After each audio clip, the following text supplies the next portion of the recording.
وَلُوطًا إِذْ قَالَ لِقَوْمِهِ أَتَأْتُونَ الْفَاحِشَةَ مَا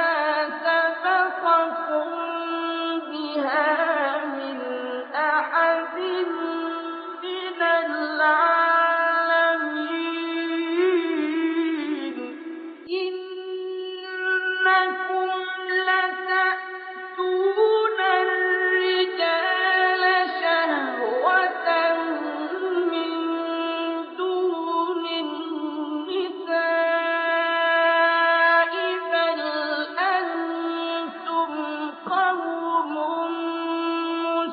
مُّسْرِفُونَ وَمَا كَانَ جَوَابَ قَوْمِهِ إِلَّا أَن قَالُوا أَخْرِجُوهُم مِّن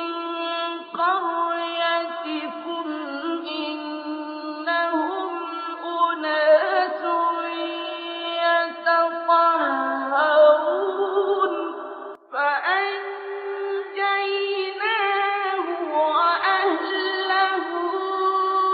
إِلَّا امْرَأَتَهُ كَانَتْ مِنَ الْغَابِرِينَ وَأَمْطَرْنَا عَلَيْهِم مَّطَرًا